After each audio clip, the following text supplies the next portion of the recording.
کوئی نہیں. آپ دیکھ رہے ہیں کون بیٹھے کہاں بٹھا ہے. حضرت صدیق اکبر کھڑے ہو گئے. فرمایا میں کھڑا ہو جاتا ہوں, علی یہاں کے بیٹھا ہے. میرے نبی صلی اللہ علیہ وسلم نے فرمایا یہ فضیلت والا ہوتا ہے جو فضیلت والے کو پہچان لیتا ہے.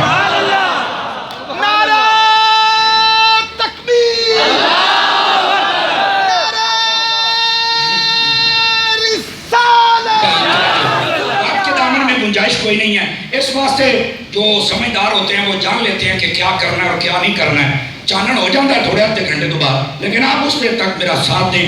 عزیزان گرامی قدر, امام حسن جب پیدا ہوئے تھوڑی دیر کے بعد سیدہ نے نماز پڑھی. ایک عورت دوڑتی ہوئی نبی پاک کی خدمت میں گئی. یا رسول اللہ صلی اللہ علیہ وسلم, آپ کی بیٹی کو اللہ نے بیٹا دیا ہے اور انہوں نے نماز پڑھنا شروع کر دی ہے. مطلب یہ ہے کہ جیسے عام عورتیں مہینے میں کچھ دن قید ہوتی ہیں, نماز نہیں پڑھ سکتی. بچہ پیدا ہو جائے 40 دن کے لیے پابندی ہوتی ہے, وہ خاص مدت ہوتی ہے, نہیں پڑھ سکتی.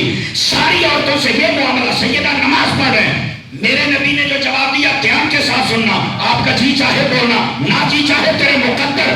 میرے نبی نے فرمایا پھر کیا ہوا, وہ کوئی تم جیسی ہے, وہ تو جنت کی ہے.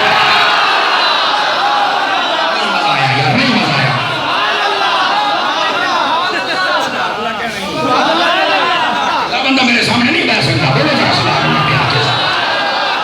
سمجھ آ رہی ہے جناب. کہا جی وہ کوئی تم جیسی ہے, وہ تو زہرا جنت کی کلی اور جنت کی حور ہے.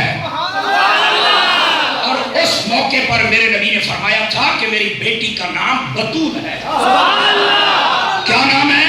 بطول ہے. خطیب آپ سنتے رہتے ہوں گے, لیکن طالب علم یہاں سبق سنانا چاہتا ہے. میں اپنے سٹیج کی زینت علماء اور بالخصوص پیر صاحب کی توجہ اور دعا چاہتا ہوں. عزیزان مکرم, زہرا کا معنی تو کلی ہے, بطول کا معنی کیا؟ اگر پہلے آپ کو بتاؤں نا کہ جہاں سے حسن آیا ہے, اور باہر آ رہے ہو تسی بھی اتنے ہی آئے ہو, مگر بتاؤں تو صحیح وہ چیز کیا ہے.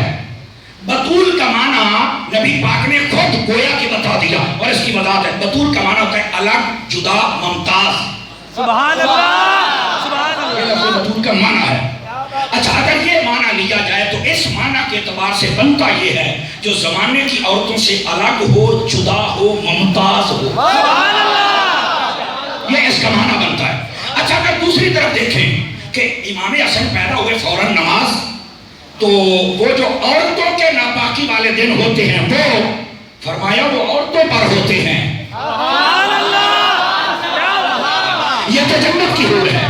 اگر بطول کا یہ معنی لیا جائے, اہل علم بندوں کی نظر جملہ کرنا چاہتا ہوں, اگر بطول کا یہ معنی لیا جائے کہ وہ پاک